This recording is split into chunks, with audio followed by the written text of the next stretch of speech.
background, especially from the Middle East, they will benefit. It's very rare we can get speakers from Middle East. Yeah, as I said earlier, this is a very interesting topic and essential, for the postgraduate student, to be acquainted with.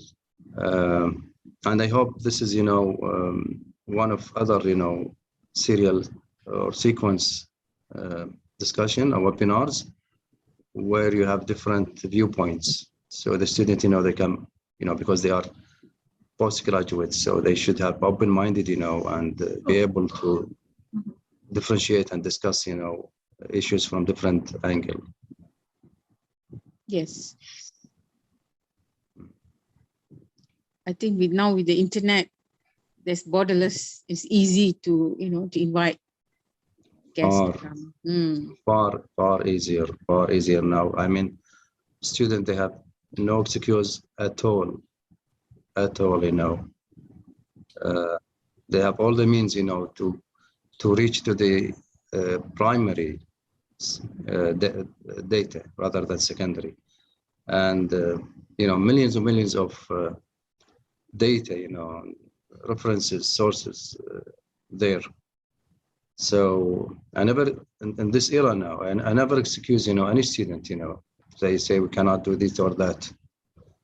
So I hope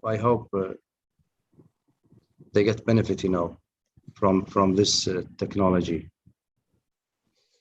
I saw you went to University of East London, yeah, for your postgraduate. Yeah, that was for my master degree.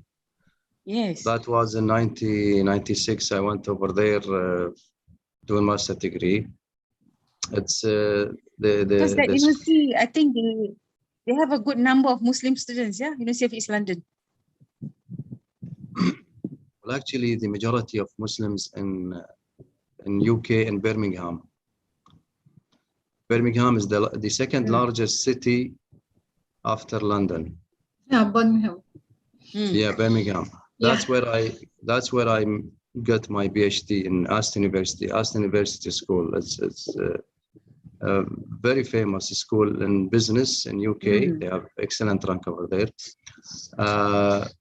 But it is located in Birmingham. So we're talking about 1 million plus Muslims. Just they are resident in Birmingham. Actually, walk there, you think you're in East Asia. Some street, even the shops, they talk in their language, Urdu. They don't speak English. Yes. Yeah. So, yeah, it's totally you're living in East Asia environment. Like Indian and Pakistan and Bengal. I went to the university twice. Our previous rector got honorary PhD from that university. From Which one? The school, University of East London. So we had some collaboration with the University of East London. Yeah, good. Well, I think they are now, at the time when I finished my master, they were a small university, but I think now, they have advanced more and they developed more than before. It is in Essex area, which is very close to London, center of London. They got a new campus near the old airport, the Olympic site. So they were given that campus. I went to that campus. Beautiful. The library is facing the. Well, I didn't know about at the time, they have only 2 campuses. Yes. Only 2 campuses, but this is a new campus. I have no idea about it. But it was very interesting to see many Muslim students receiving their scroll during the convocation. It's like IIM. It reminded us of. You're talking about University East London. Yes, they had. In fact, their trustee was Lord Noon. He's a Muslim. He's no longer there. Yeah, it was a Muslim. It's a private university, right? East London. I'm not so sure it's a private. I don't think it's part of the London right? I'm not so sure. I don't think so. I don't know. Things have changed so much since I left. We're waiting for, shall we wait for another few minutes? Because Maybe just another Yeah. 5 minutes for. Yeah, no problem. No problem. You were Doctor- there, what, 96? I left in 95. Mm. I mean, you've been to the East London University? No, I was in London, Queen Mary College. London. Queen Mary London. College. 95 I left. Okay. Yeah, but I Yeah. was staying in Essex, in Colchester. So I take train, go to London twice a week. Yeah. You see, I've been in London in 1987. Okay.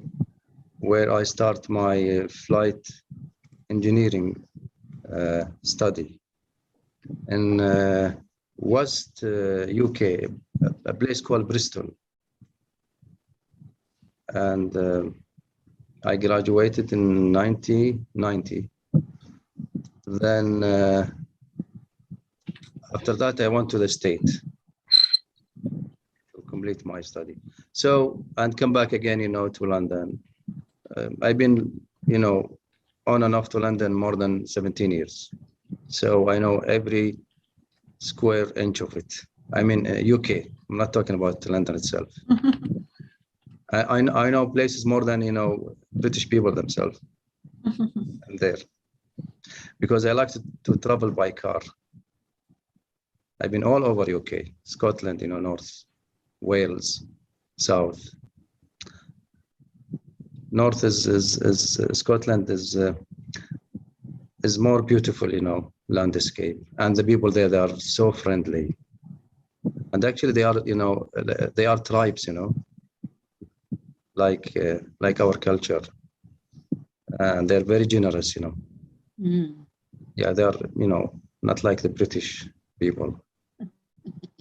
They don't like it. No, they don't like them, even the Welsh people, they don't like, Yeah, the Welsh don't like the British. Yeah, they don't like, they have own language, They Yeah. still, is their own language. But if you have a chance, if you haven't visited Scotland, so I really very much, Beautiful. advise you. Scotland. Scotland is fantastic Yeah, beautiful. place.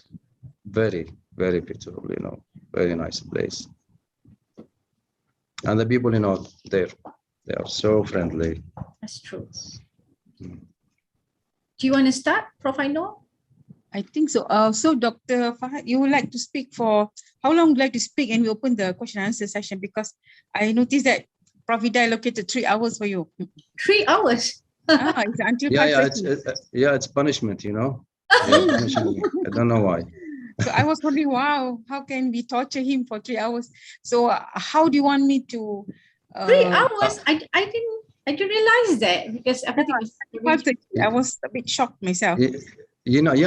I didn't, I didn't actually comment because, but I thought it's, it's like a trial, it's not a webinar. So It's like a marathon.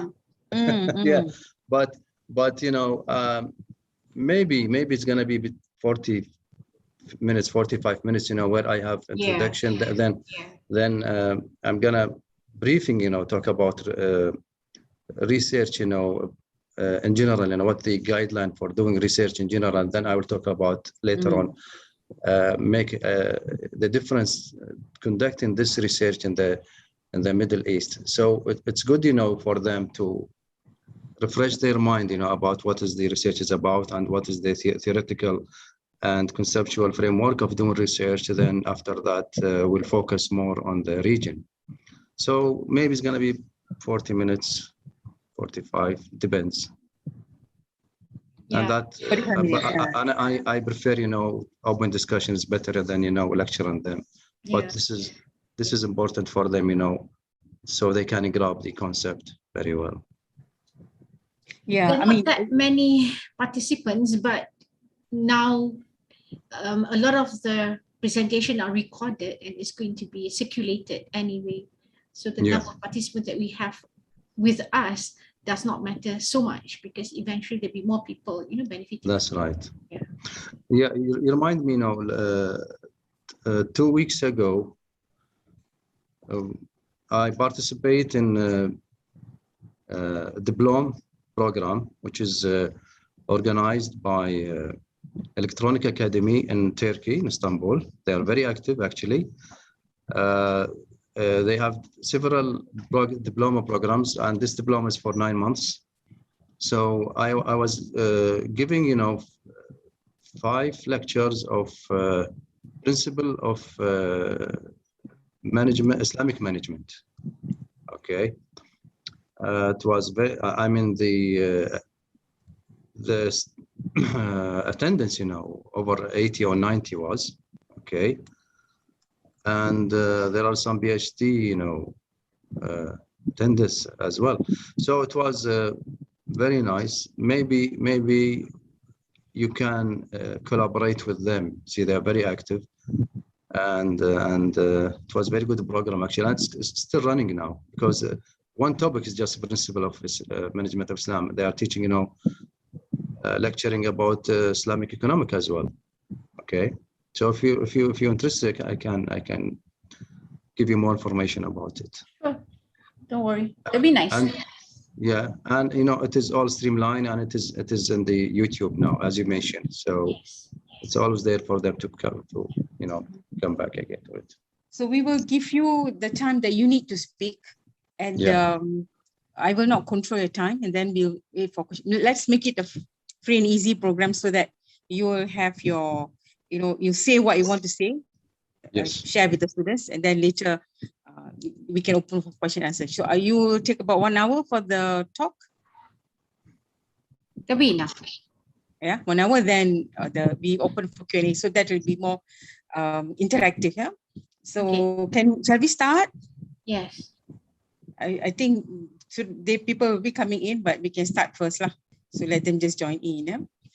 Bismillahirrahmanirrahim. Assalamualaikum. Welcome to IOM postgraduate students and staff. I can see we have some academic staff who are also here. Thank you very much, Prof. Ida, for joining the opening session.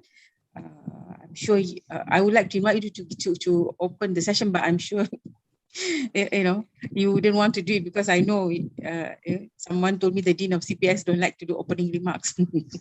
But you being here is very good. And we hope to hear more from you later during the session. Yeah. Thank you very much, Dr. Jassim Al-Fahad, for accepting our invitation to address our students, our postgraduate students. Dr. Jassim is a human development consultant trainer from Kuwait, and he has a very impressive CV, which I think we will share in the chat box later. But I will just, I'm not going to read the CV, but I'm just going to share a little bit of his background. He has 35 years or more experience in academic consulting and training area.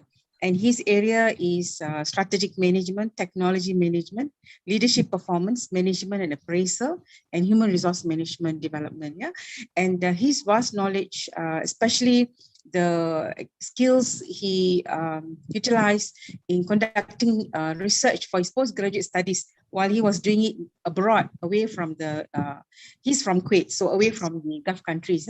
So we would like to listen more from him, how he managed to gather the research materials while he was away, especially on matters relating to the Middle East sources, as well as how he managed his research being from the Middle East background in a Western country. So for students who are here, postgraduate candidates who are here from Middle East or from Malaysia, from Southeast Asia, I mean, we have students coming from various parts of the world, postgraduate, yeah, and I'm sure you'll benefit from this talk. So we will listen from Dr. Jassim, and then we can open up the session for question and answer, and it can be more interactive. Yeah.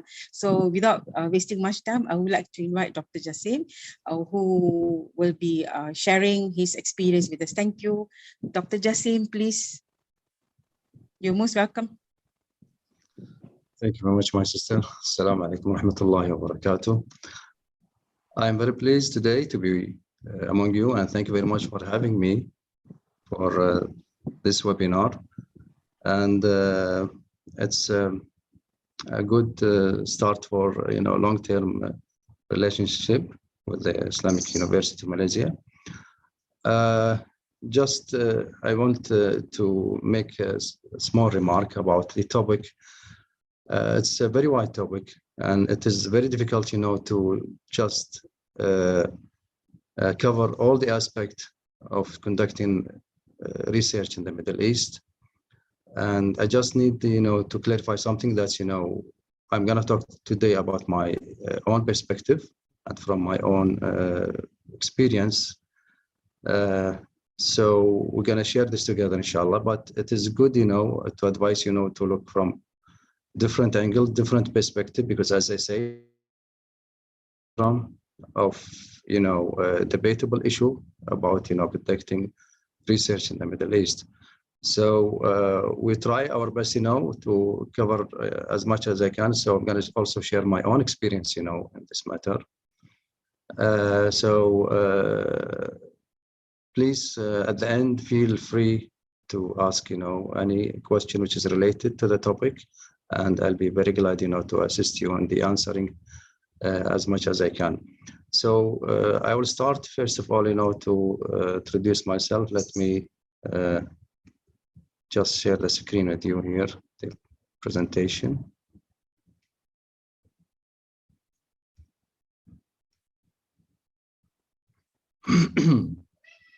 So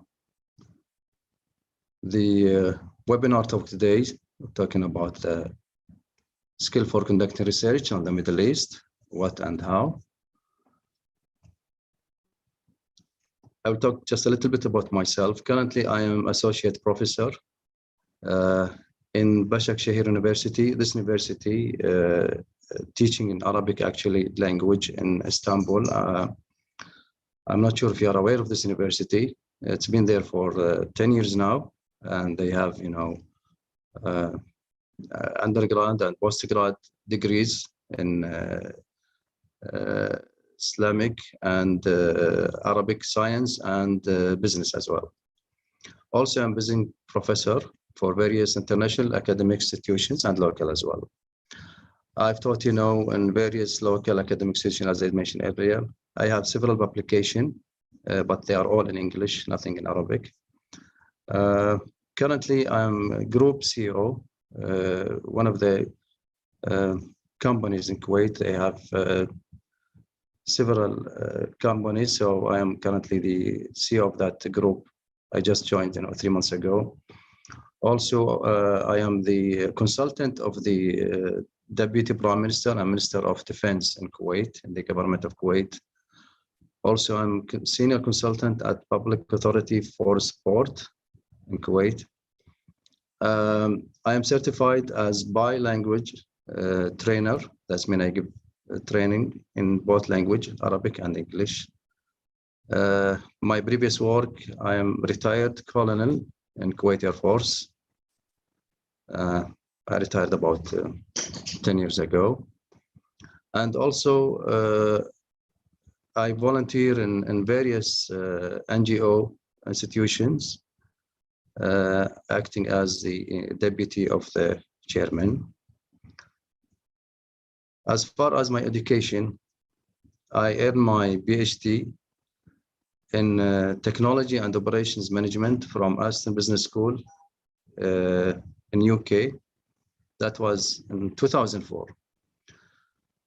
And I got my MSc, again, the same topic, Technology Management, in 1997 in East London Business School, which is University of East London. And I had my bachelor degree from the state, Embry-Riddle Aeronautical University. This is totally aviation university. They're teaching only aviation in all fields of aviation. And this is number one, ranked number one worldwide in aviation. And my specialist in electronic engineering. So you can see my background is both as technical and managerial. These are the areas of expertise. That means these are the areas where can I give consultation, training, coaching, mentoring, strategic management, and strategic planning, operation management, HR, leadership, project management, which is that was my thesis and my dissertation in the master degree, performance management or performance appraisal using balance scorecard, of course, technology and innovation management, system thinking, and OB, which is organizational behavior. So this is just, a quick introduction of myself to you. I'd like to start with you with this broad question, and I hope you can answer it, or I don't know if they are allowed to answer verbally, or they can answer it through the chat. And by the way, this is the first question, I was asked in the Viva. When I walk in, to the Viva, I did not anticipate this question. It was, maybe it's an easy question, but I was actually shocked when I was asked that question, because I have never thought, they can ask me such a question, because I know, and I was, reading and asking other examiners, external examiners, what is the anticipated question for a PhD student, or a PhD candidate. But this was the first question I was asked.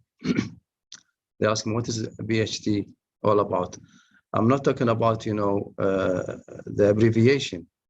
In short term, what is PhD is about. So anyone can answer this question?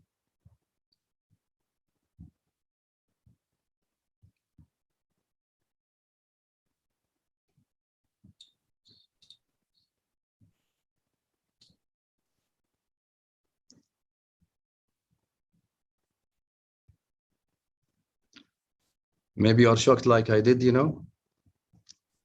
But you can actually see the names of the participants if you want to pick on anybody. Yeah.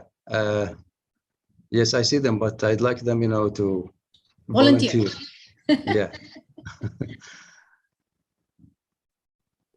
PhD is all about our research and what we said that our whole life is on PhD.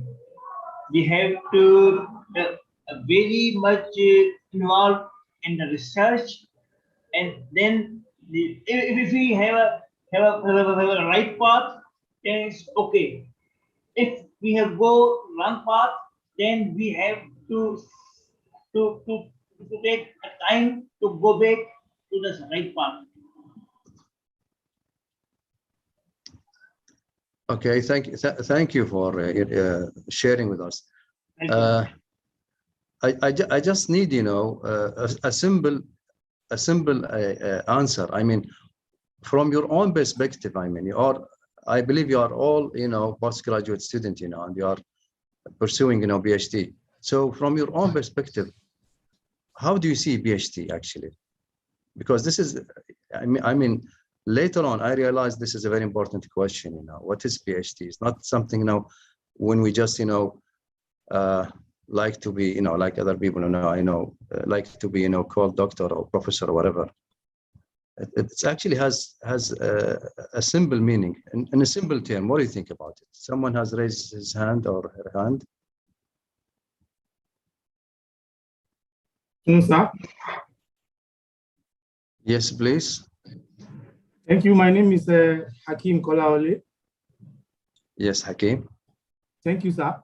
As the name connotes, Doctor of Philosophy, I think from my own perspective, it is the ability to think outside the box, to reflect, to be able to break new grounds, or to make something that is old new. Simply to think outside the box. Thank you, sir.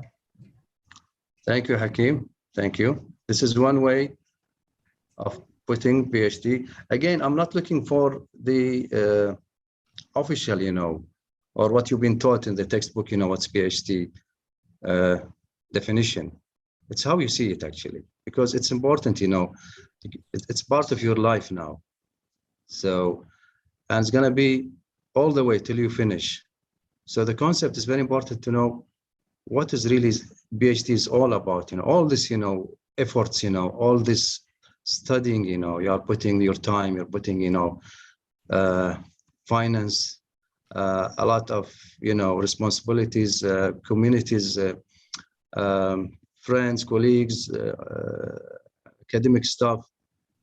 So what is really matter here? So in simple term, all right. Faiz is talking, pushing your own boundary, and Muhammad, Shadab, I'm sorry if I'm not pronouncing the name correctly, setting a routine and getting used to the process of learning R2 learn. Okay. Okay. Somebody has raised a hand. Sister Pirema, I think. Yeah. Yeah. Okay, where is she? Or she changed her mind? I don't see hand raised here in front of me, but please just answer. Fine. I mean, whatever you think about it. Yeah, Sister Pirema.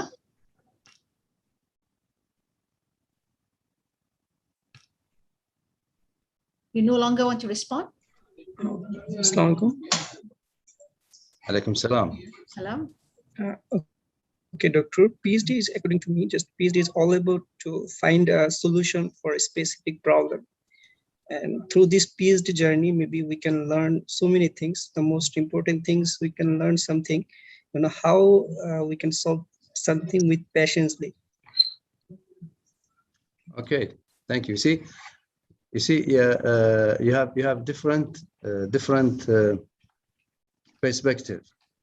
That's part of PhD actually, and we always encourage students,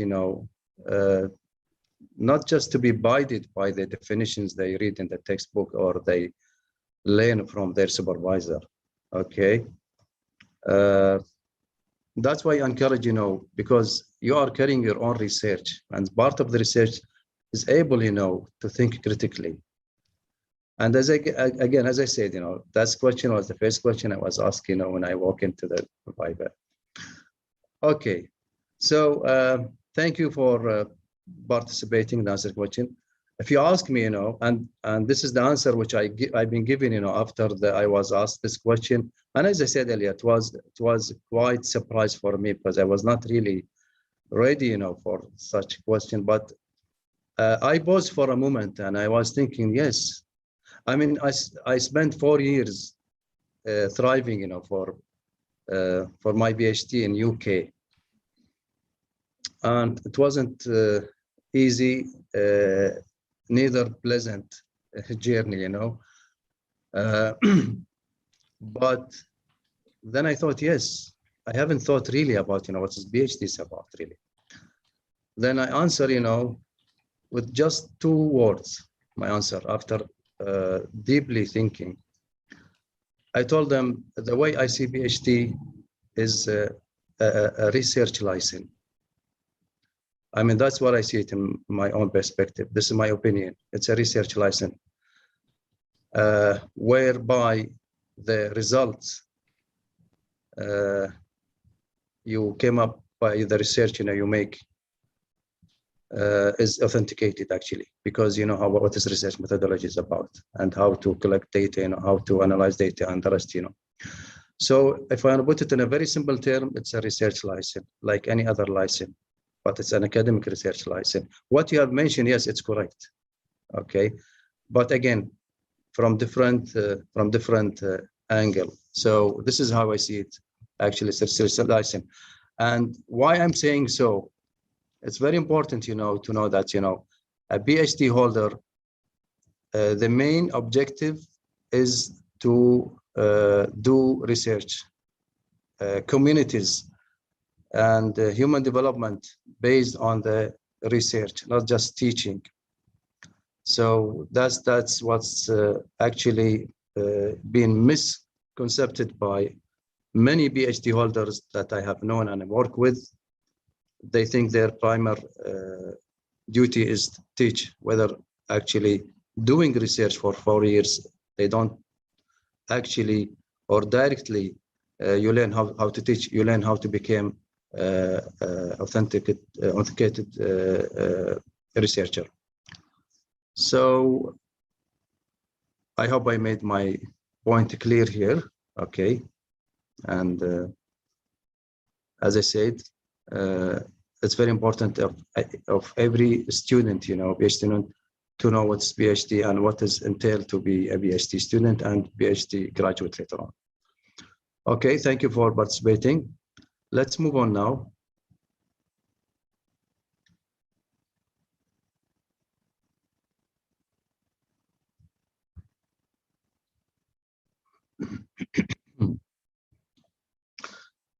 So now just I want to mention general requirement for doing, academic research.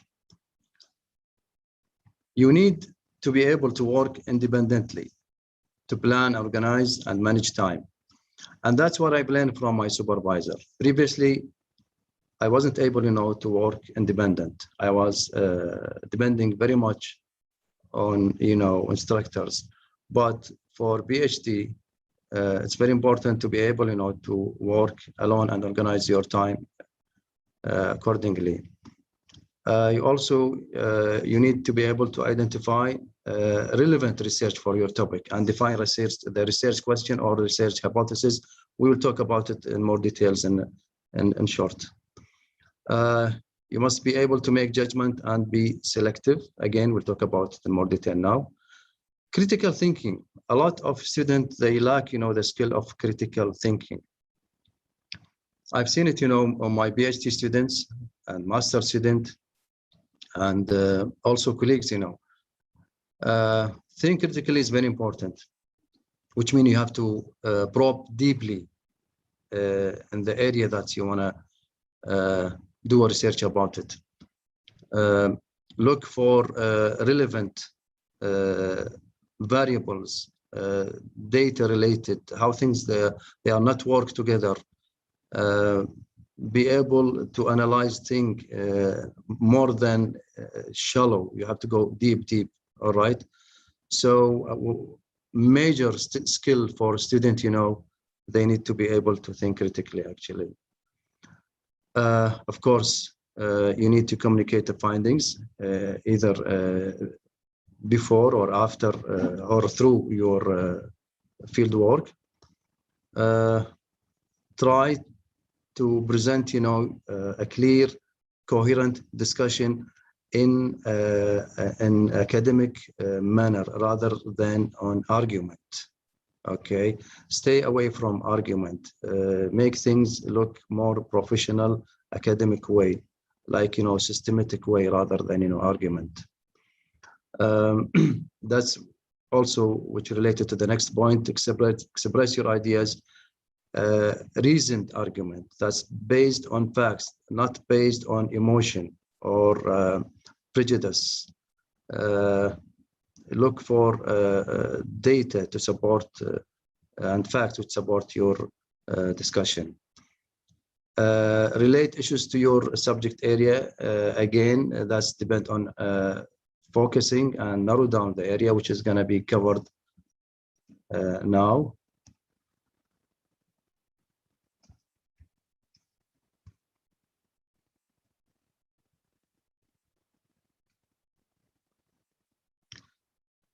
One of the major problem for PhD student, choosing the right topic.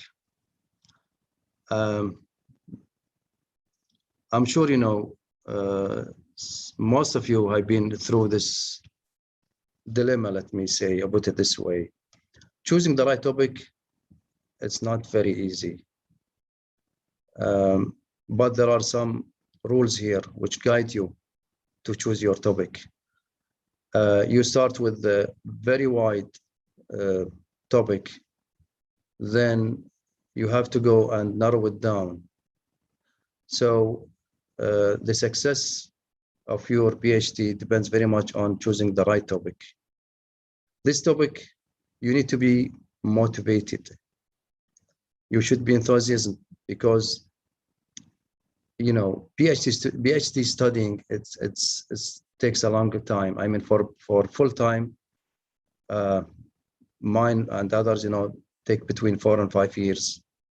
For part-time, more than that, So you need to be motivated all the way till you finish. You don't find yourself suddenly you are bored, there is no interested, and you cannot move on. They're gonna waste your time. And I've seen, some students, unfortunately, they stay 3-4 years, then they couldn't, move on, and they just omit, the program as a whole.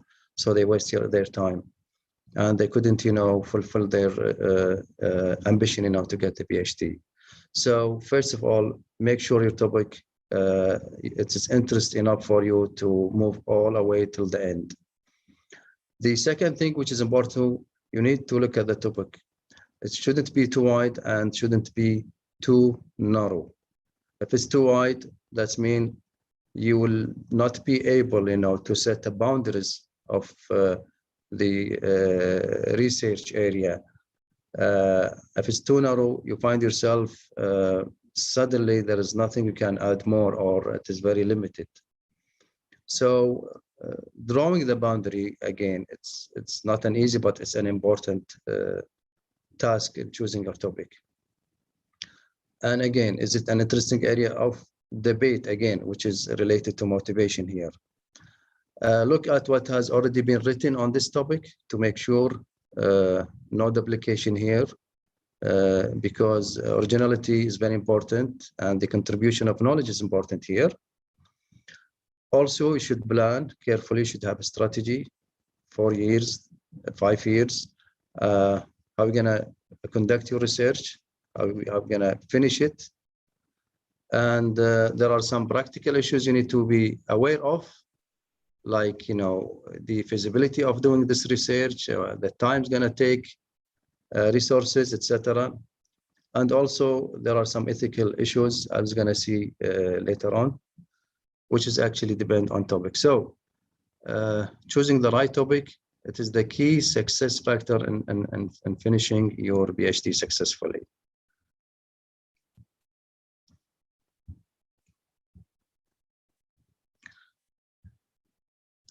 Now, for identifying, and choosing the topic, it depends very much on the literature review, which is the sources you need to identify.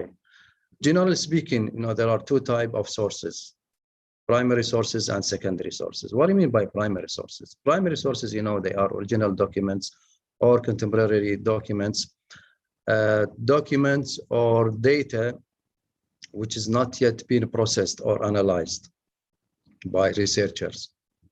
We can say they are fresh data, yet need to be looked at and analyzed. For example, you can look at letters, diaries, personal journals, speech, interviews, or newspaper, magazine articles, photograph, plays, recording, films, data, statistic. These are considered primary sources, but they should not be processed. I mean, there is no analysis of that data. They are there. They are, let's say, like, they are raw data. We can say they are raw data waiting for to be analyzed and draw a conclusion of it. Secondary sources or secondary data, which is are there, has already been processed data, like journals, which is published, academic journals, some books, radio or television documentaries, because they are analyzed, and there are some results you can get from some popular periodicals, researches, other PhD or master dissertation, which has already been processed. So these are type of data which can help you to choose your topic. Literature review is very important in narrowing down and choosing your topic. So let's move on to now how I make sure the sources they are relevant to my topic. Okay, So you need to identify material resources, these materials and these resources which can be very helpful to explore, answer the question. I mean the question of the research which you already set up. When you read, the data or the references, be analytical. Don't just report what has been, written there. You need to look at it from different angle. Again, that's repeat ourselves of being a critical thinking. We need to probe of the material we are collecting, data we are collecting, and look beyond, the surface. And from that, we can deduce result. You need to identify what's the strengths, weakness, significance of the research in your field. Also, assess the contribution of this research. Well, that's what you call the contribution of knowledge, what things you can add to the field you are pursuing. You need to be selective in choosing the references based on a criteria that we already mentioned and we're talking about now.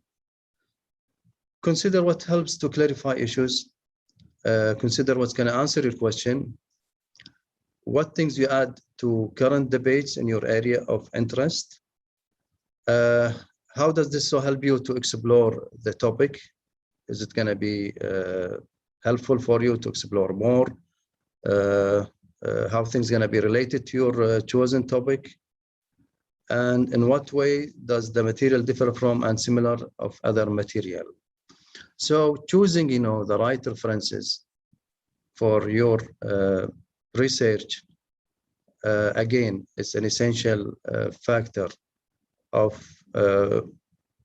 next phase, which is going to be the collecting data. These resources will help you to set up what is the conceptual framework for your research.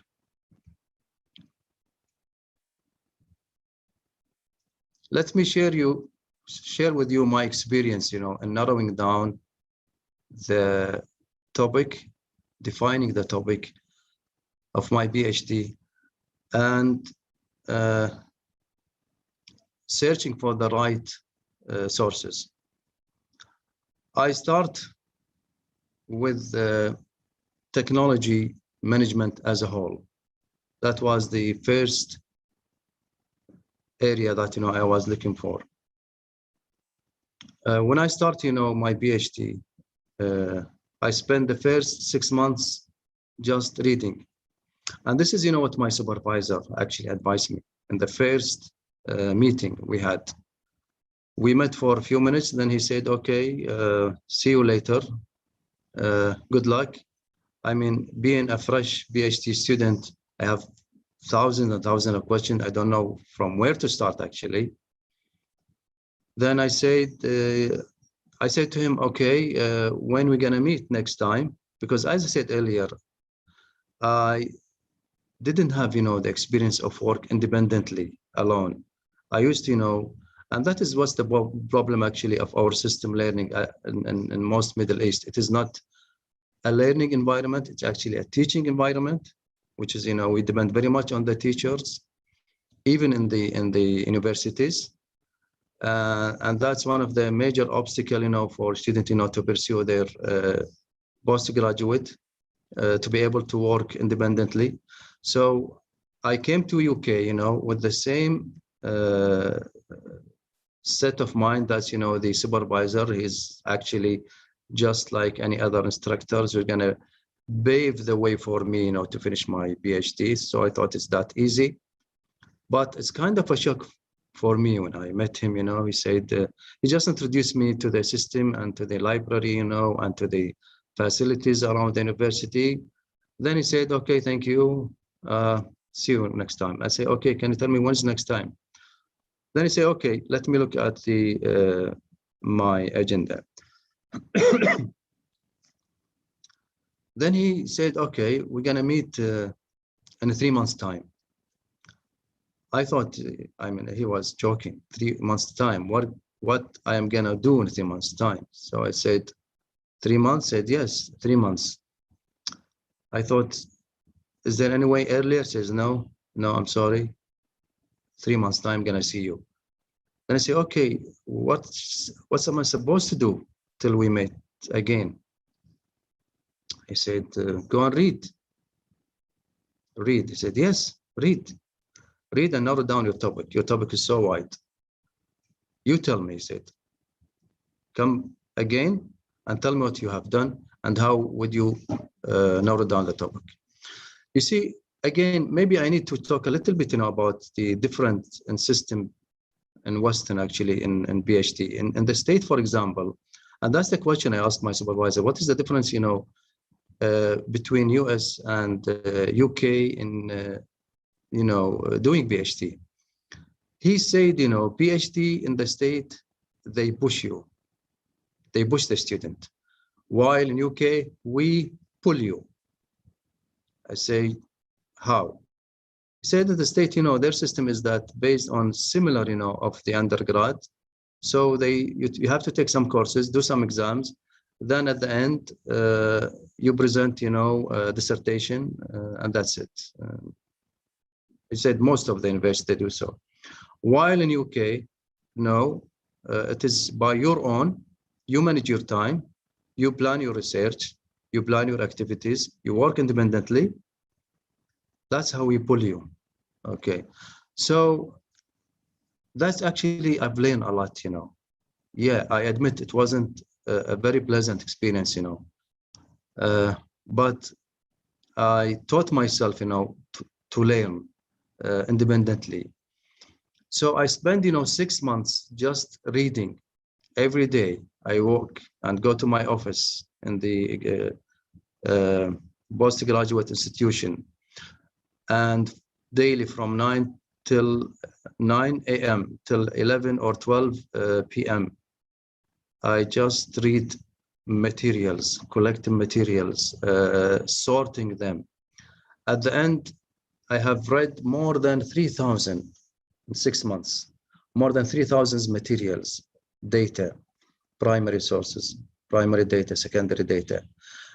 And out of these 3,000, only less than 200, which is relevant to my general topic.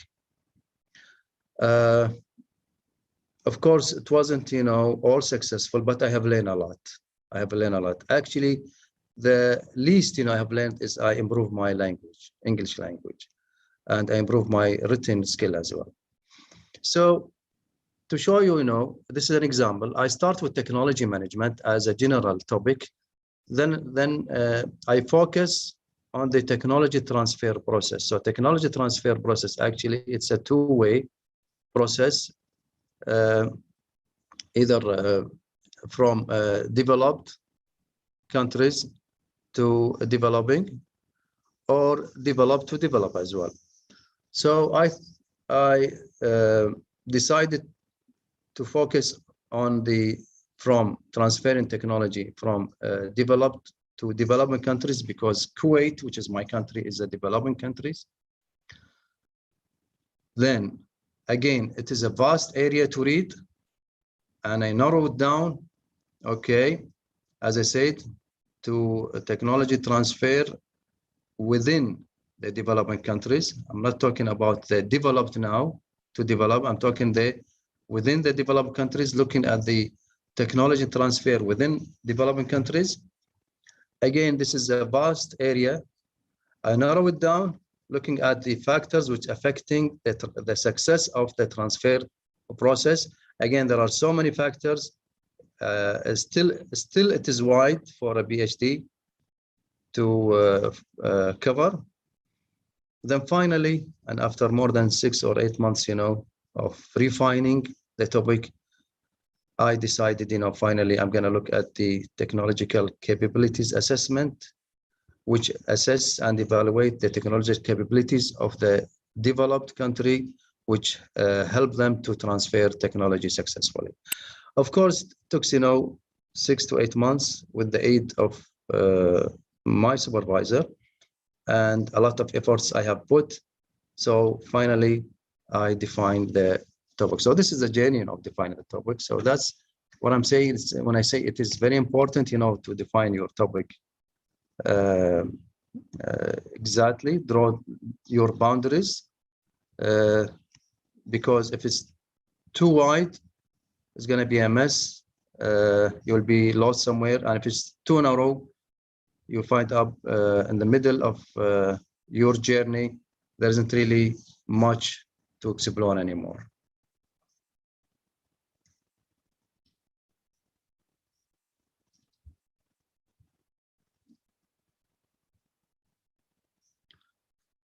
Okay, there is very important things here, which is I learned, you know, during my PhD, which I call consultancy trap. When you define your topic and when you pursue, you know, your topic. Can anybody tell me what is consultancy trap in doing research? Can we share some idea?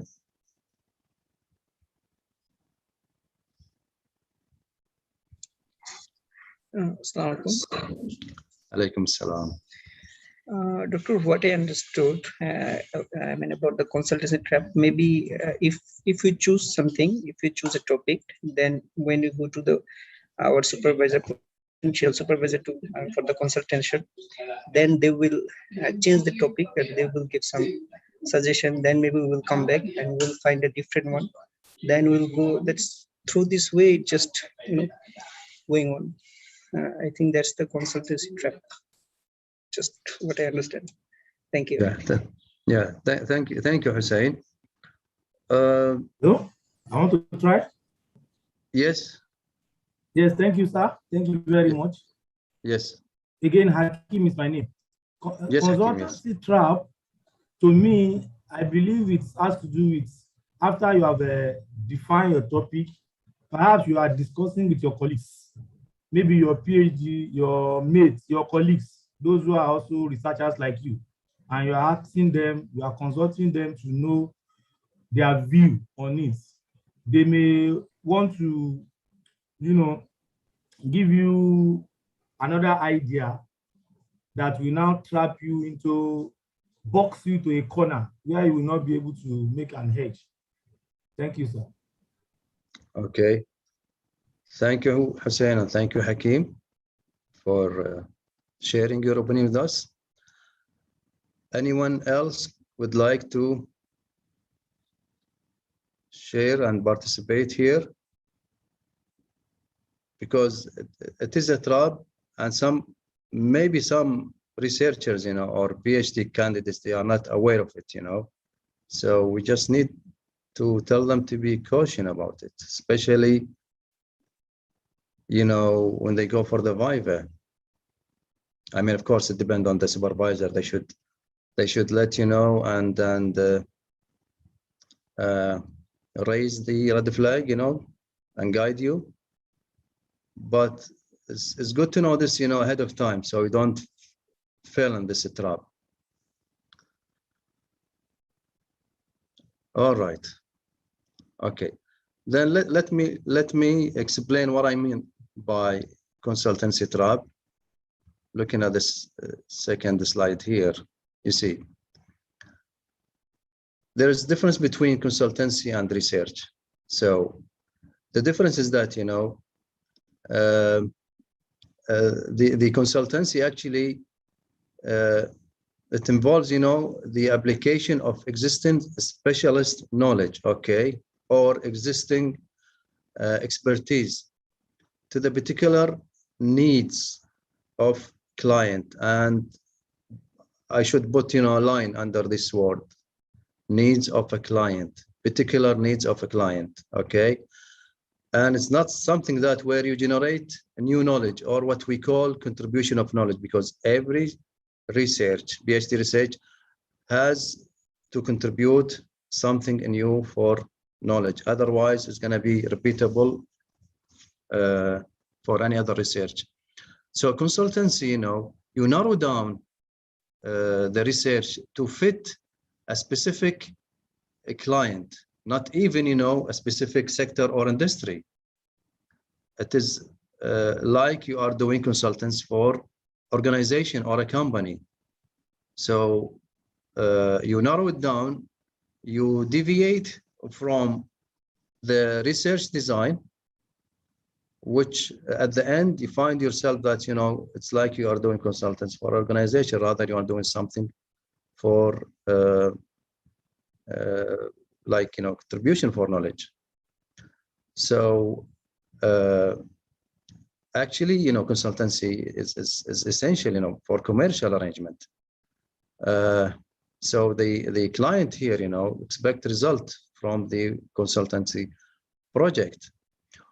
While, in contrast, research collaboration, okay, you are working in a partnership, with the colleagues, with the research institution, or with your supervisor at least, to create a new knowledge, and that's what we call contribution of knowledge.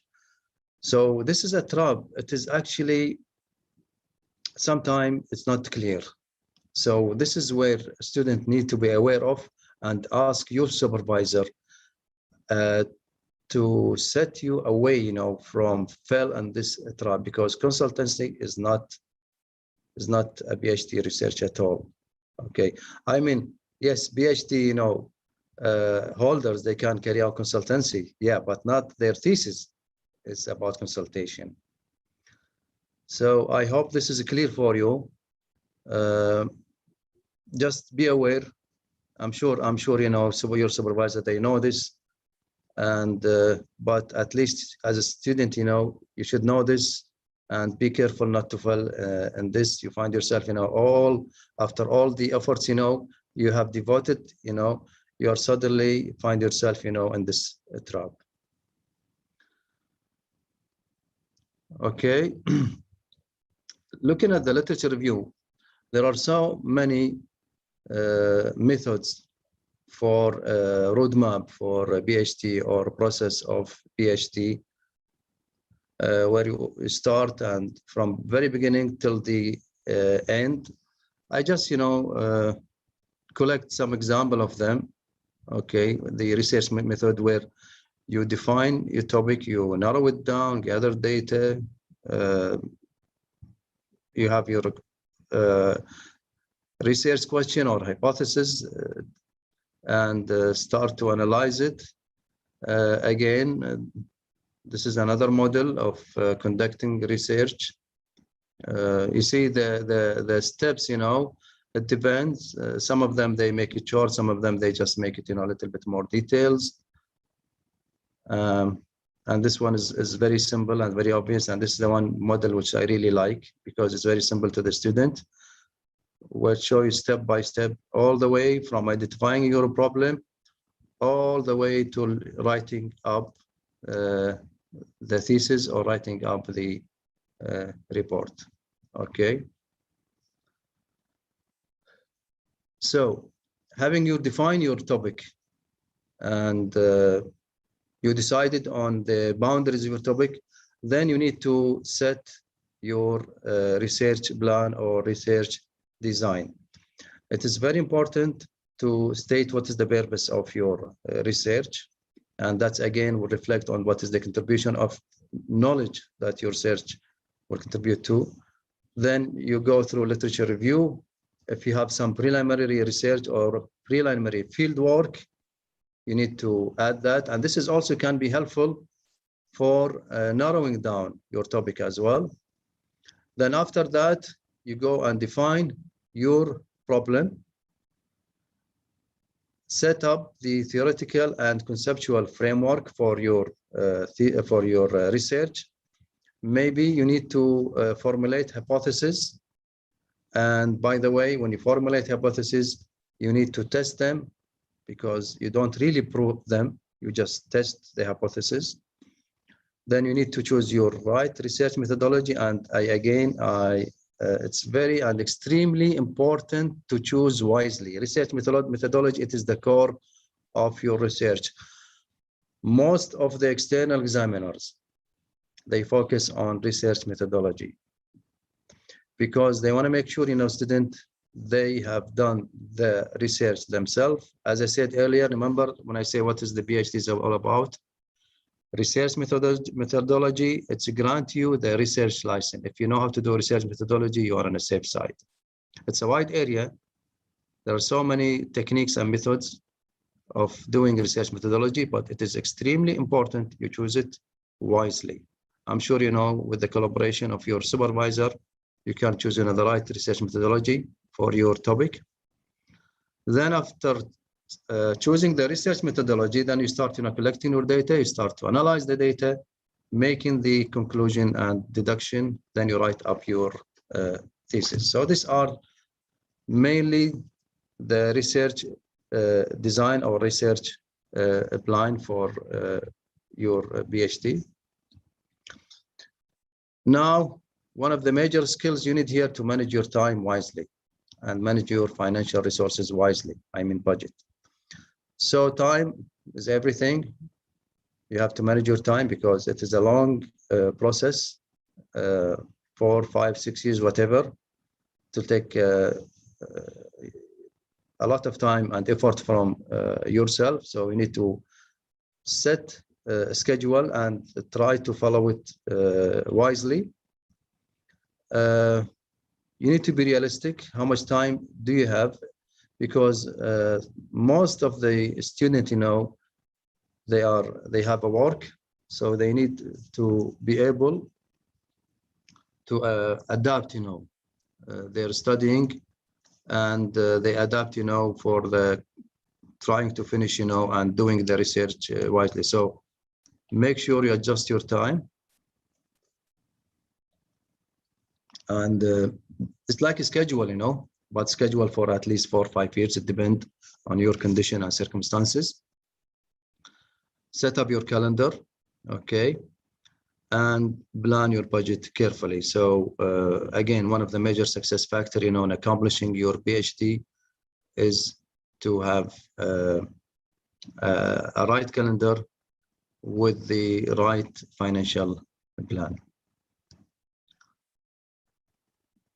Okay, you may ask, you know, what this drawing is all about.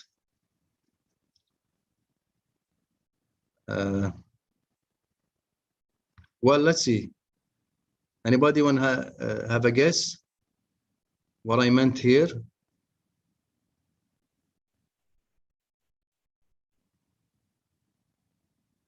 What do you think?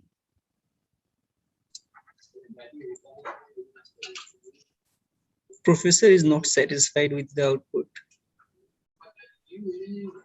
Yeah, you are close, Hussein.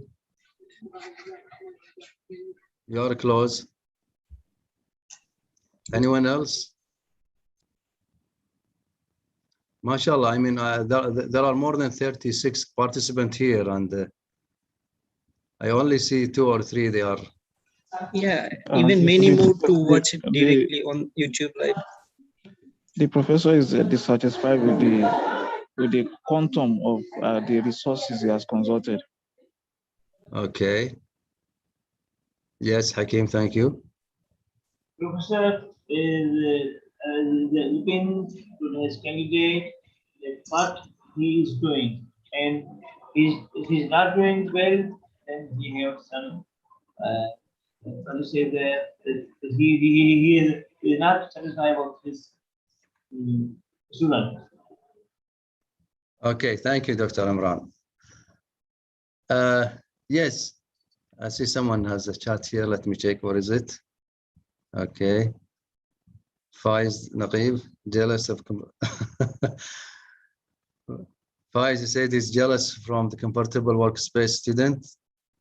You see, that's the beauty of things, you know, when you have a different perspective, and that's good, you know, in social study, because what you are doing is a social part of the humanity and social studies, not like natural science, where you have, you know, almost identical perspective. The beauty of social, you know, different perspective, as long as it is justified, it is acceptable. Okay, what you say, it's partly correct. What I mean here, this is the supervisor, and this is the student. Okay, whether he is happy or he's jealous or whatever, okay, students feel secure that he has, yes, thank you, Samana. I'm sorry, I cannot read the, if I'm misreading, you know, the names, so I apologize. Students is so laid back. Yeah, he's a student, okay. I'm reflecting here about the role of the supervisor. Among other success factors, you know, for achieving your PhD, to maintain an excellent relationship with the supervisor, okay? You're gonna stay with your supervisor the whole journey. Is the key role, is the key person, you know, for you to achieve your dream or fulfilling your ambition. So you need to coordinate with the supervisor effectively and efficiently. Learn from them. Keep Tariq, supervisor, monitoring student work. Thank you, Tariq. Student worry about prof is dissatisfaction. Thank you all. Yeah, thank you very much. Yeah, we're talking about the relationship between supervisor and student. I'm sure you have, you know, your relationship and you know your supervisor, but since 2000 till today, I'm keeping a very good contact with my supervisor. Yes, he's getting a bit old now, but I never forget his assistance. It was, I mean, alhamdulillah, after Allah subhanahu wa ta'ala, of course, but he was very helpful person for me to achieve, you know, my ambition to be a PhD holder. So I respect him very much. He is British, but I respect him very much. You know, I keep contact with him. You know, when I go to UK, you know, I visit him because I mean, he's done really an excellent job and been very helpful and support me all the way. So you need to maintain a strong relationship and follow the instruction of your supervisor. Believe me, I met students, you know, they waste their time because they could not adapt with the supervisor. Yes, some supervisors, you know, maybe they are hard to deal with, but at the end, if they are professional people, you know, you need to adapt to them. Make sure you impress them with the work, because at the end, that's what they're looking for. And beside, you know, supervisor, it is their credit, you know, when they have good students, you know, and number of students who graduated, you know, under their supervision. But do not neglect, you know, this. Keep in mind, you know, they are the key of your roadmap to the PhD. Okay. I'm not going to expand more because you know what the role of the supervisor, but my personal advice is keep a good relationship with them. Also, after, you know, you're finished, because you're going to learn a lot. Actually, I've learned a lot from my supervisor, to the extent, you know, when I was on my final year of PhD, I was supervising actually a PhD student, a fresh PhD student, because I've learned a lot. And it wasn't an easy task for me because he threw a lot of work to me. For example, suddenly he said, Jasim, he sent an email, I have listed your name in a workshop in Cambridge, you know, Cambridge University. It's one of the top universities worldwide. He said, I already sent your name to attend this workshop. Tomorrow you have to go. So, I mean, I was surprised. I was not prepared. It's out of my schedule, but I said, it's fine. So I go to this workshop. I went there. I've learned a lot. He just, you know, keep hammering me. All right. He said, do you want to be a good PhD student or you want to be a normal one? He says, no, I'm here to learn as much as I can. So I say, okay, there's going to be a hard way to do this, but you need to tolerate and be able to adapt. It's fine. So I've learned a lot, as I said, and he shaped my academic personality, actually. So thank him. I thank him very much for that. His name is Professor David Bennett. Okay, he's one of the prominent professors in the UK. Anyway, having said that, so let's move to our topic today now, which is about Middle East. As I said, this is a wide area and it is a debatable area. So I'm gonna cover it from my own perspective, from my own angle, of course, based on my extensive experience being in the Middle East myself. And so I encourage to look more of other perspective, because I'm sure there are some agreement and disagreement in this wide topic area. So Middle East, actually, it is a region which historically is very important since the beginning of time. They have location, which is strategic location, which is considered to be a natural land bridge connecting other continents. And the importance of that region actually emerged from being the earliest civilization and also the birth of the three great religions worldwide, which is Islam, Christianity, and Judaism. After the discovery of the enormous deposit of oil, which make it more important worldwide in many aspects. So that's just a quick fact about the Middle East. So there are some slight disagreement of what constitute Middle East.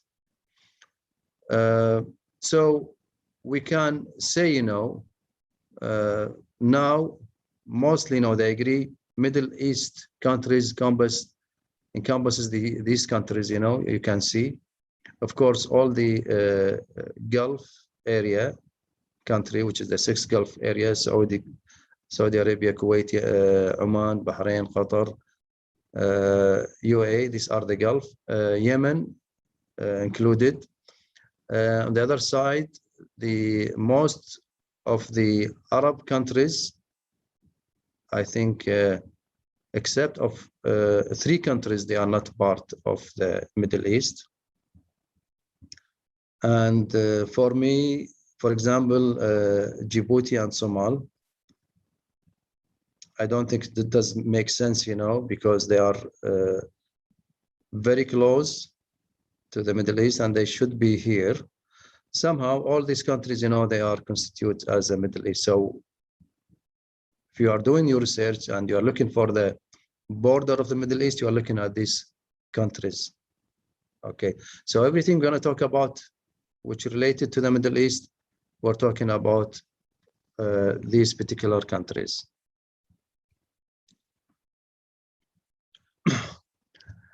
Now, maybe some of the students, some of you have lived in the Middle East, you are from there, or you've been there.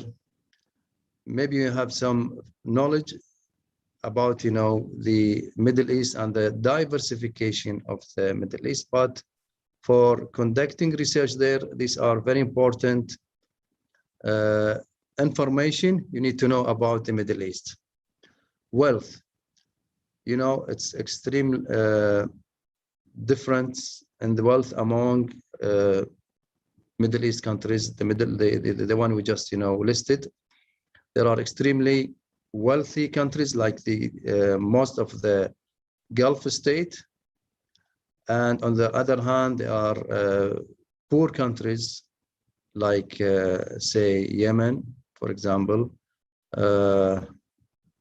So there's a vast difference in this country in terms of wealth.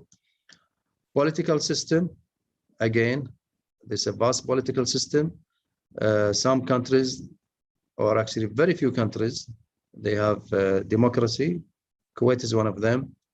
Some of them, they have monarchy, republic. So it's a differentiating political system which affect, of course, if you look at the research field work, you need to be aware of this, as we're going to explain in a minute. Culture, this wide region, they have different culture. Mostly, I mean, most of the Arab countries, they have very similar culture, but again, there are some specific culture within these cultures as well. Language, in Arabic country, yes, we have language, but you have the problem with the, what do you call it, the accent.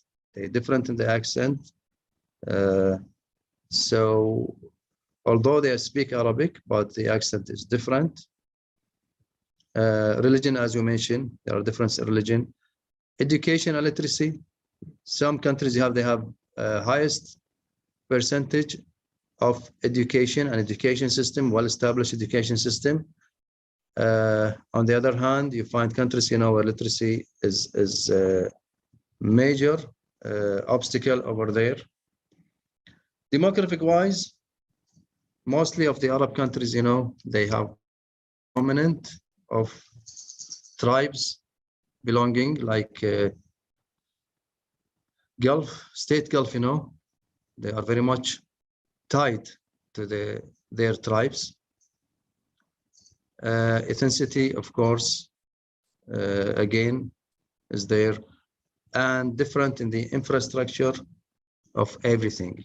There's the country infrastructure. We're talking about transportation, for example, talking about the systems over there. So many things, research infrastructure, buildings, organizations, institutions, airports, all this, is differ vastly among these countries. So you need to know these diversification, especially if you're going to work for the field work in these countries. Okay, so let's move on now. Now, conducting research on the Middle East.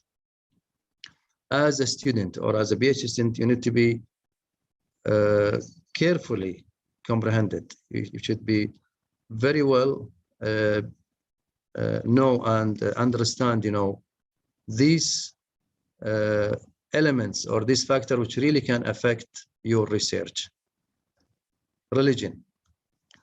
For conducting, the field work, for example, see, doing the theoretical framework, for your PhD is not that difficult, but you need to be able to make sure it is consistent with the field work of your work, because any research has a field work.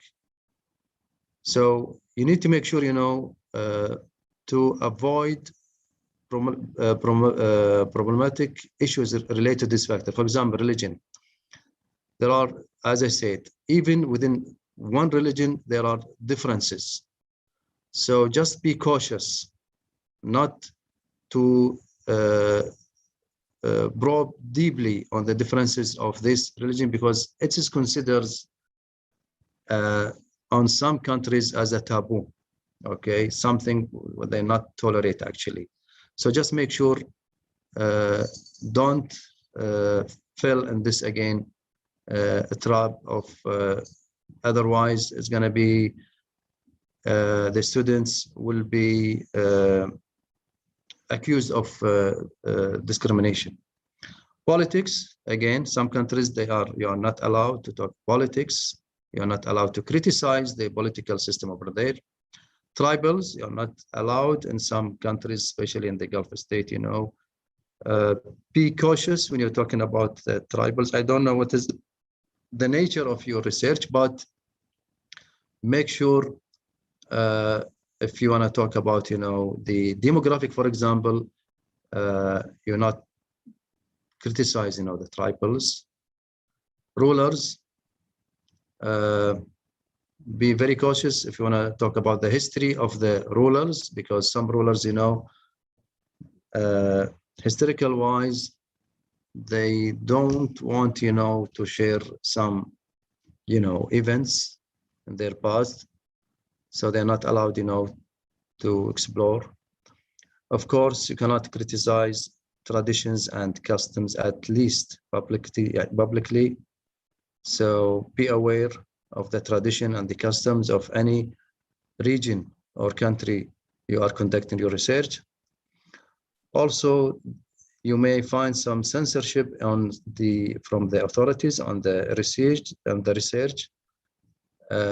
For example, my research area, my thesis and my research questions, I was thriving to discuss and talk about the oil sector in Kuwait. But because of the authorities' censorship, I couldn't get, you know, an access to it. I wasn't allowed, actually. It was not explicitly mentioned. It was not that explicit, but I couldn't get, you know, any support. And finally, I get the message. Okay, stay away from this huge sector, oil sector in Kuwait. They just send, you know, some data which is, you are not very sure about the reliability and validation of that data. So you're not allowed to talk about this, actually. So, and also military, you know, institutions. So this, you know, to be in general aware of as a student. If you are willing, you know, to conduct research on the Middle East, on the conflict zone, you know, where are some, they are unstable region, like Yemen, for example, Iraq, area in Iraq, Syria, definitely. Now I think things, they are unrest in Lebanon as well. So for the field work, you need to gather information about and the condition about the region you are going to survey. It is very vital, and make it your priority. Make it, it is the first thing you do. If your research entails that you need to do a field work in the conflict zone. Again, conducting, you know, in a conflict zone, of course, it's required risk issue. So you need to calculate that risk carefully. Is it worth it or not? Okay. Also plan all possible worst case scenario. Okay. What could arise for doing, you know, field work? So then you will identify the element of risk. Is it acceptable or not? Whether it's acceptable or not, and what contingency plan you can get in case, you know, things get out of control. So, academic-wise now, let's focus more. So, what is the most frequent challenge conducting research? First of all, lack of official authority support. Unfortunately, you know, most of these countries, you know, they don't see research, you know, as an element of development of the country. So at least they wouldn't fund, you know, your research. Okay. They don't see, they are not serious enough. They would rather seek international consultant, you know, to do consultancy and research rather than individual. For example, they can go to McKinsey, for example, for their strategic planning, rather than ask, or rather than help, you know, or have an infrastructure support for research. So again, the lack of research support infrastructure, like, you know, science and technology, for example, policy, which control, you know, and encourage the conducting of the research. It's actually, it is very poor over there. Also, data collections issue. That's, I mean, if you don't have the support, you know, and you don't have the fund or the required fund, and there is no, or the poor infrastructure, that's of course will affect your data collection.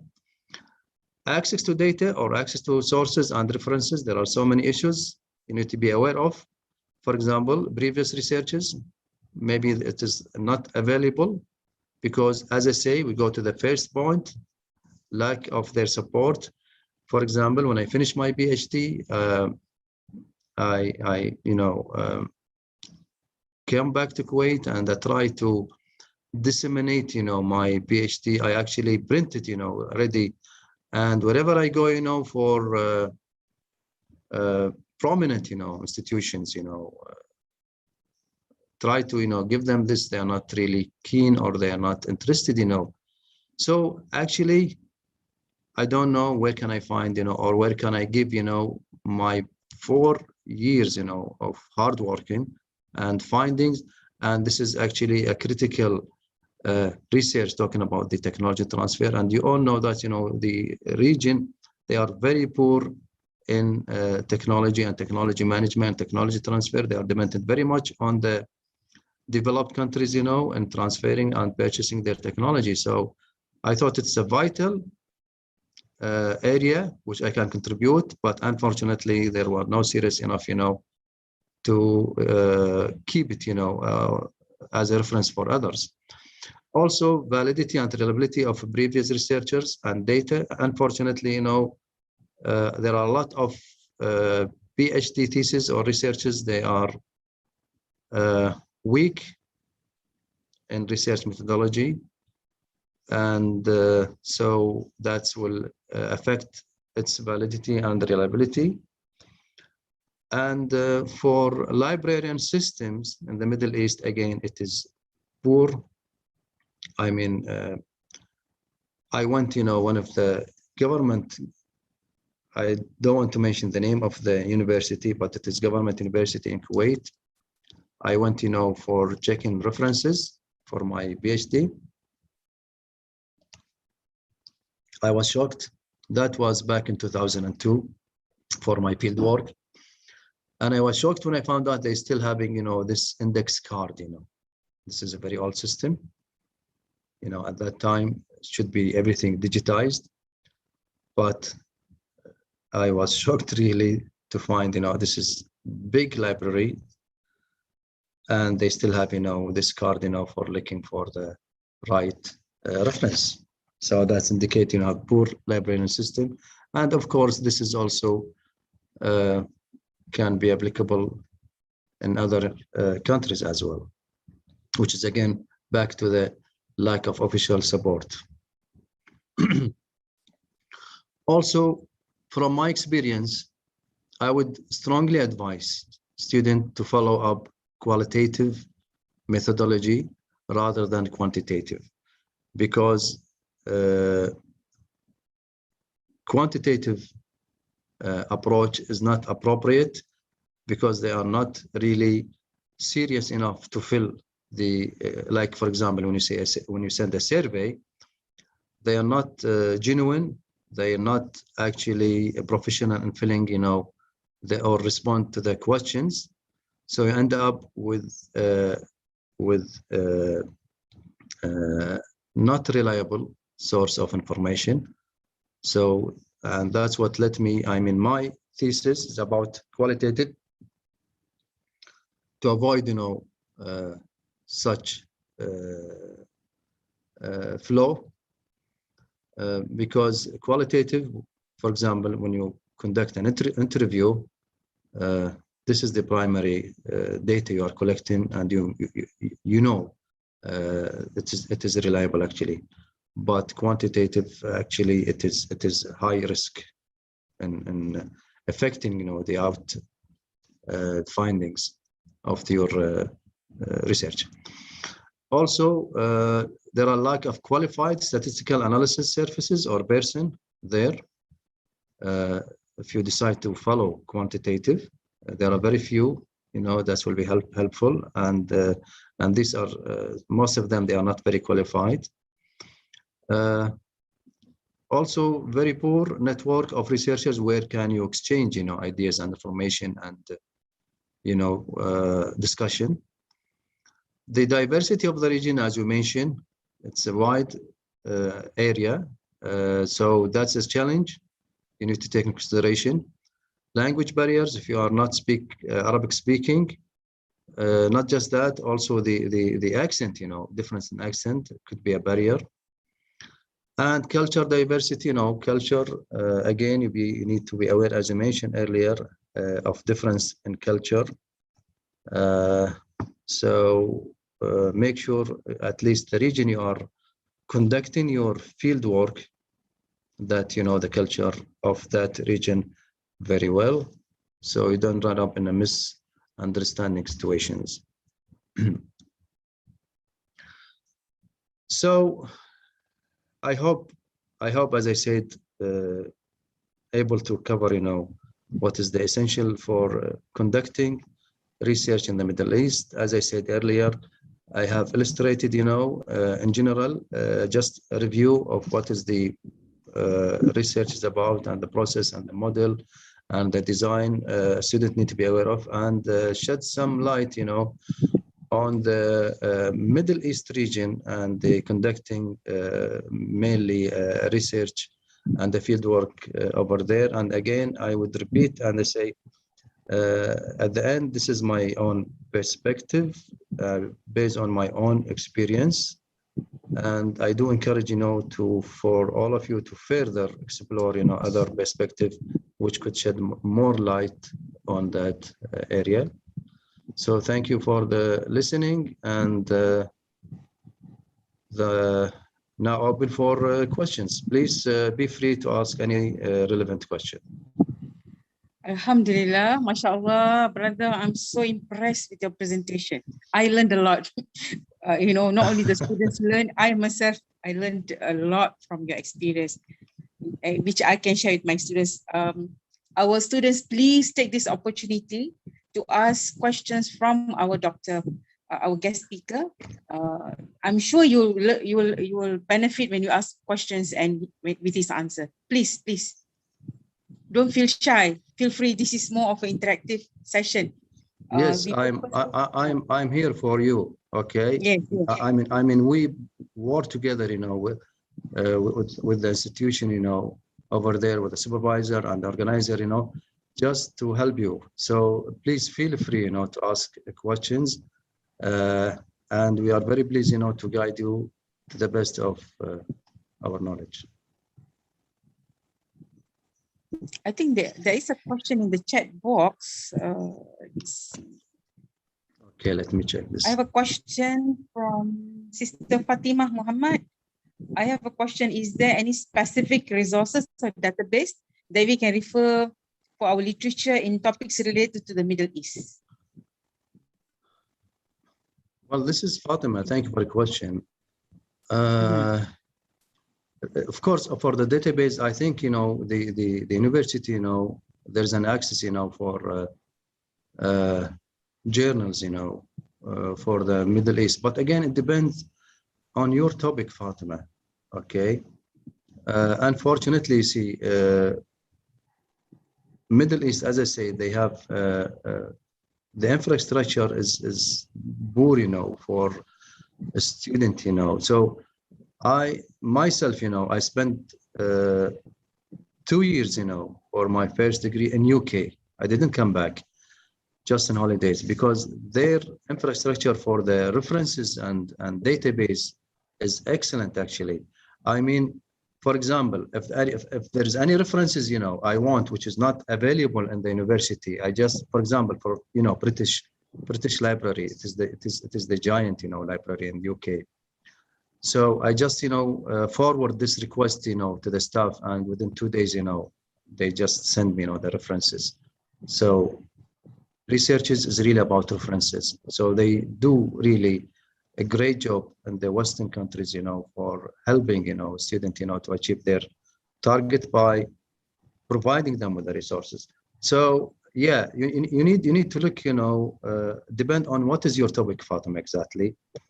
And again, I think now things getting far better, easier for you rather than at our time, because now we have YouTube, millions and millions, of references and lecturing, and like this, webinar. It's streamlined, it's recorded.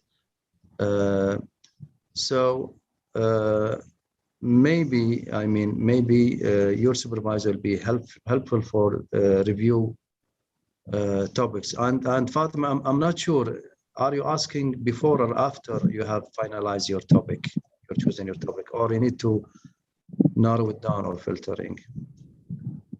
Okay. Okay. Any other question? Please feel free. I hope it wasn't boring, you know. I know, you know, it's along this, you know, I'm not there, so maybe it's a little boring, but it is essential, you know, topic, as I said. It is to pave, you know, the roadmap for you. If you are from Middle East, or you are keen, you know, to do some research in the Middle East. Thank you, Doctor, for your brief answer just now. I am Fatima, who asked the question. Actually, my field is in Hadith, and I am very much interested about the old history of Middle East, the political process in which it might have affected, you know, the Hadith tradition.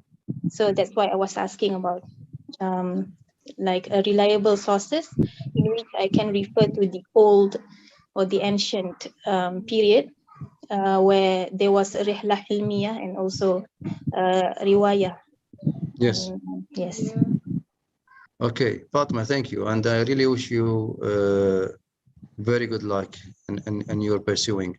Again, you need to define the history, which region you're talking about. Middle East is vast, okay?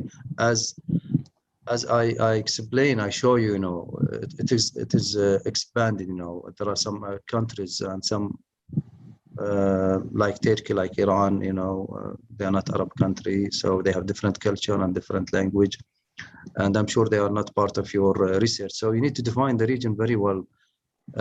Defining the region will help you to limit, you know, the search as well. Okay.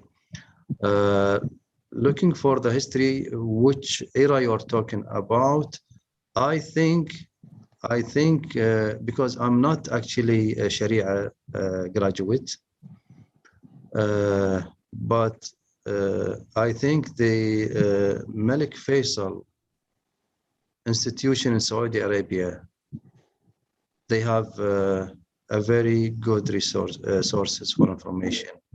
Maybe you can start by looking there. But again, Fatima, I mentioned there are some history which is rewritten. I mean, there are some details which, you know, as I say, for political reason and for, you know, other reason, they are not really wishing to reveal. So try to avoid, you know, talking about sensitive issues, which I mentioned in the lecture. I hope this help you, Fatima. Okay. This is Ashkur Rahman. It says, I have contracted to do research in several universities, but they inform me that first author of the research paper must be Saudian. You are trying to publish a paper. Is that what you're talking about, Ashkar? Okay.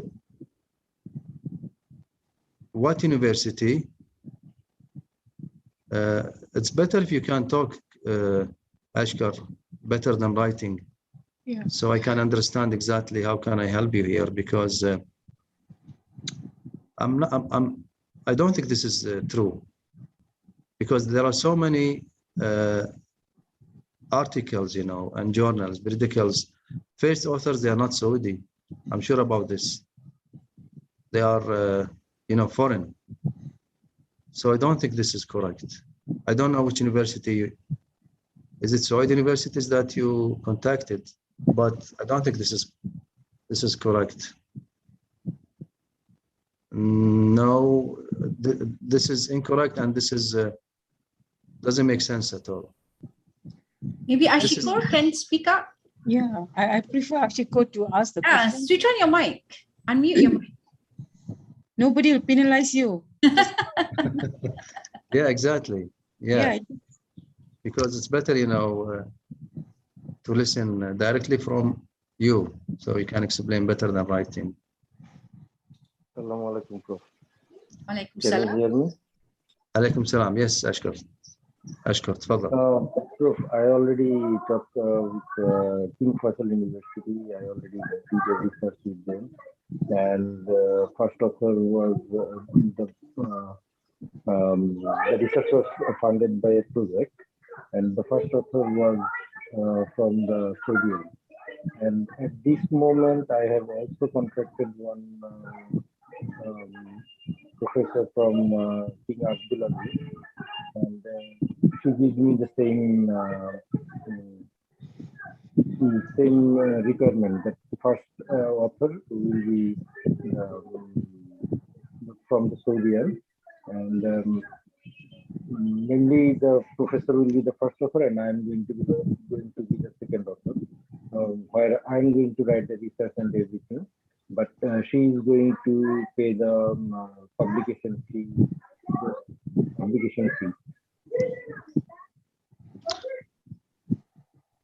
Okay, Ashkar, if I'm sorry, I did not get all of it, but I think I am confident to say this is actually illegal. You know, academic-wise, the first author has more points, you know, than the second and the third, you know, and the promotion, you know, an academic promotion. So maybe unfortunately this is not even, you know, ethical. It's actually, it depends on the work which is divided by the authors of the research. So this is not correct, and this is you know, unethical to ask, and this is maybe something off the record, but this is not official. Okay. There's a question from Tariq Hussein asking your advice about whether to do mixed mode research. Yeah, thank you, Tara. You just remind me of something. Yeah, mixing, they call it triangulation.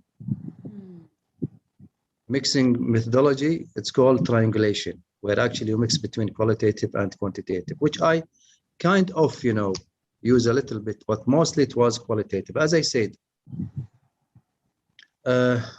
your supervisor, you know, he advised, as you mentioned, but I mean, they never actually impose something. They advise you to do something based on their experience. And again, remember, Tara, when I say this is, again, it's my own perspective. Maybe they have different perspective, but from my own experience, sending, you know, for example, survey through mail or through electronic email today, people, they are not serious enough to answer the question. So you end up with data which is neither reliable nor valid. And I'm just need to make sure you know the difference between validation and reliability. Reliability, actually, it is the consistency of the technique. That's mean it is the extent where you, if you repeat, you know, the same technique of testing data, the result should be the same under same condition. Valid, it is the extent where the technique or the method test what it is supposed to test. Okay, so that's the difference between validation and reliability, and they are very important. I mean, myself as external examiner, I would look at this very carefully.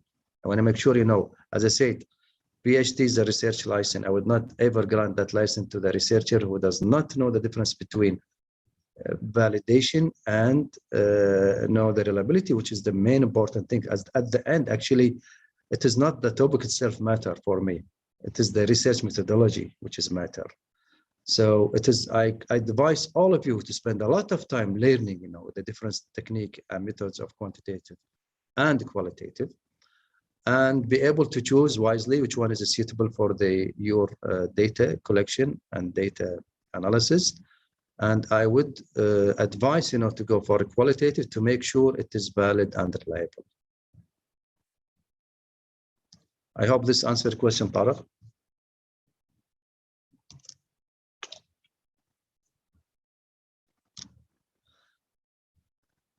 Any other questions? If there are so few questions, that's mean I'm very good. I'm very good lecturer. Yeah. Okay. Assalamu alaikum. Alaikum salam. Okay. Though my question is not related to the Middle East, but just I want to know something which is relevant to my study. One of the requirement of our study, I mean, I'm a PhD student, so one of the requirement I need to produce articles along with my thesis writing. So may I get any suggestion from you, like how can we do the both things, like writing articles and doing the thesis works all together without facing any problems? Yeah. Because sometimes it it gives some mental pressure and others too. So okay. Thank you, Dr. Okay.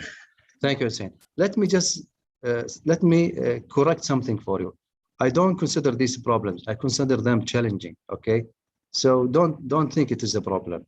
Okay. You are not draw yourself in a problem. These are challenging. All right.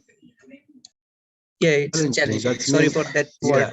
Yeah. No. You don't have to make it. I mean, you don't need to sorry, but just Anna, it's a difference. You know, even in moral way. When you say challenging rather than it is a problem, because some problems they cannot be solved, by the way, but challenging can be, inshallah, be resolved. Having saying that, it's actually, I mentioned time management. Everything is back to time management. You manage your time. The second thing is that you can publish based on your research. I mean, the same topic. You can use your topic, okay? How much, which is, you have enough data, okay, to publish it before your final dissertation. This is another option. So you're already in the field, you're already reading, and you can publish a theoretical framework, not necessarily something had to do with the field work. And this is legitimate, academic, they can publish a theoretical framework of topics, or field they can talk about. So they have plenty of options. But Hussein, you need to know the prize you get is a PhD. PhD, is not an easy thing to get. Okay, so you need to work hard to earn that. Okay, this is not undergrad. This is postgrad, and I have briefly, explain what this PhD is about. So, but in actual, it is not an easy journey. All right. So you must prepare yourself for it. Doing a research is essential. If I'm a supervisor, I would request, at least 2 or 3 papers, which is published before I would grant the student, he's able to defend himself in the Viva. Maybe I'm a harsh supervisor. I don't know.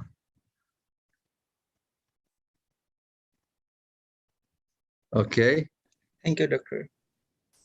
Thank you, Hussein. Any other question, please? Anything? We are here for you. As I said, if there is a few questions, that's mean I'm good lecturer.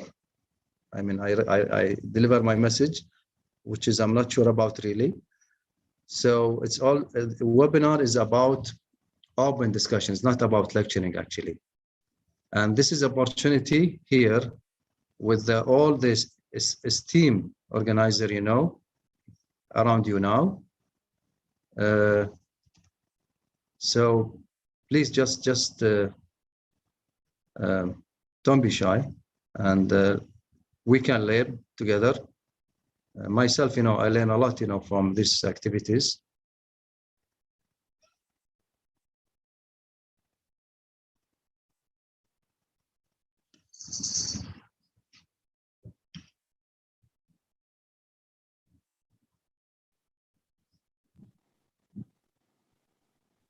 Maybe you can encourage them, Sister Medine or Sister Madiha.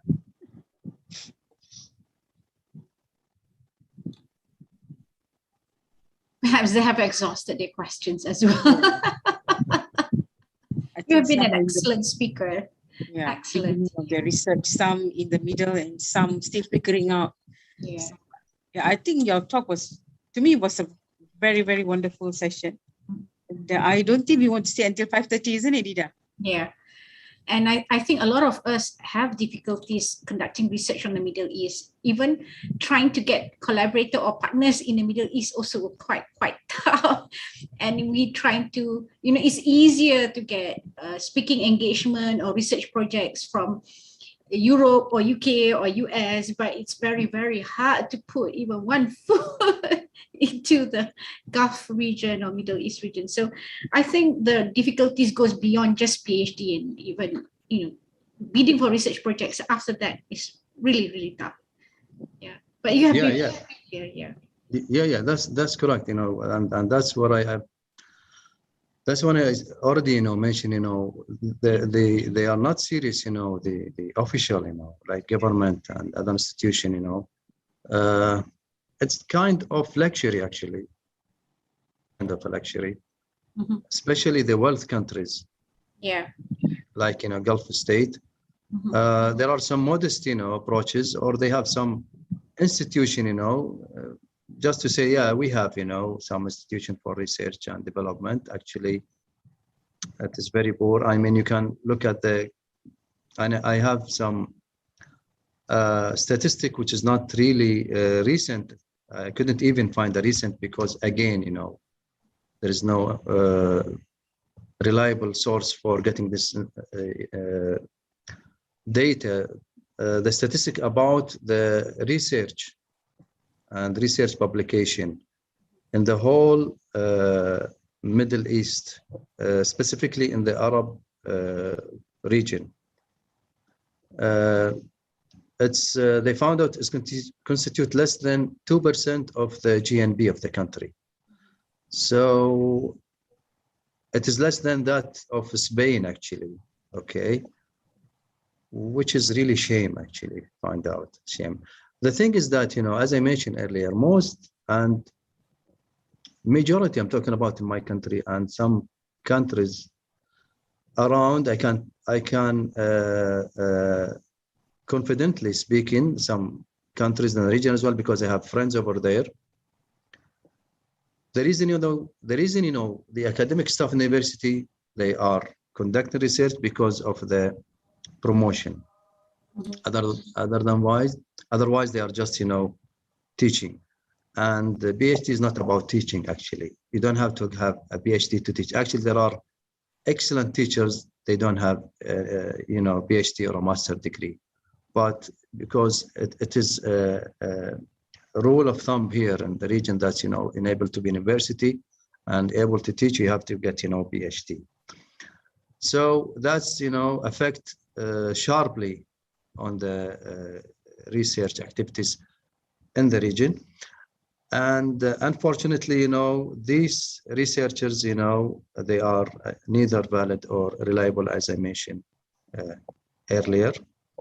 So that's why, again, it is, you have a problem, to allocate a partner in the region, facilitate, research, which is essential, for the region. But again, I think mostly in Gulf state, the finance status, the abundance, of financial, eliminate the need of research. They just easier for them to pay a contractor, international contractor, to do consultation. All right. And most of the contractors are either American or European. course, Yeah. they should get, you know, blue eyes, you know. Yes, yes. Even though there are many experts in the Muslim world, they prefer the Of course, they are. Yeah, I mean, myself, I run, you know, through a lot of expert Western, and they were really a joke, actually. Okay, but the problem, you know, it's a kind of a culture again. It's a kind, actually, it's a syndrome, you know, Western syndrome, you know, that they are far better, you know, than us. But having said that, you know, I'm still optimistic. Okay, and it will change, inshallah, slowly, but we're gonna change it, inshallah.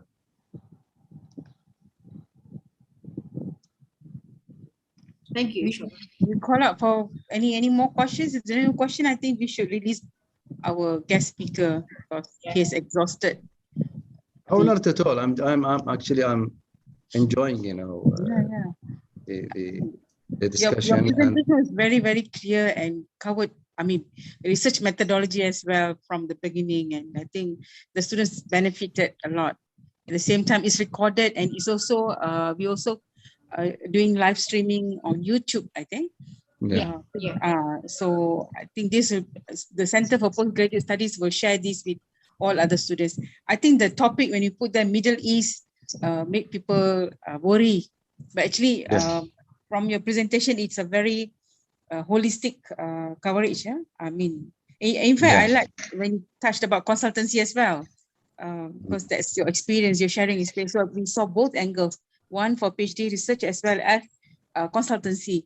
So we look forward to working with you in future, especially the university, as industrial partner. I think Prof. Ida from the CPS can initiate this partnership. I'm just an ordinary lecturer, so I don't have much. I don't have a platform, but Prof. Ida, she has the platform. So possibly we can involve you in more activities. Any words from Prof. Ida? Oh, nothing. So you can hear the azan. Yeah. Your mosque. My room is just next to the mosque, so it's very, very loud. So, Dr. Fahad, do you have anything to share? Last words, I mean, before we close the session. Yeah, I would like to take this opportunity to thank you all for organizing this webinar and give me a chance, you know, to share my experience, you know, in the PhD with the student, and hopefully, you know, this session get, you know, the outcome, the fruitful outcome, you know, that we are planning to, and hopefully it's aid, you know, students, you know, at least, you know, to learn something new or something to expand their knowledge. And as you said, I'll be glad, you know, for any further collaboration in the future. Jazakumullah khair. Thank you very much, Doctor, for sharing your experience. And we went to England, and you know, we saw how things were done there, and also brought back to the Middle East, and also the constraints and challenges that researchers are faced in the Middle East region. But anyway, I think now with internet, we can keep in touch and communicate. So students, our PhD candidates, if you feel you want to learn more, I think Dr. Fahad is always willing to share. And we appreciate your kind, you know, for sparing your valuable time with us, and also the different time zone as well. You're making it, you know, work. So thank you very much. Let's end our session with recitation of Surah Al-As and Tasbih. Yeah, absolutely. Thank you very much. Jazakumullah khair. Can you have a photograph before ending? Photograph. Oh, they want a photograph session. Who's going to take the photograph? Yeah. Switch on computer, the camera, everybody. Yeah, everyone. If Dr. Fahad can close your presentation. Yeah, just. Yeah, so then we can have the. Okay. Now we can see everyone. Is Damia taking the picture or? Yes, I can take the pictures.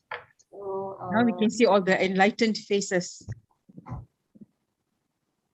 Okay, so everybody, you may open your camera.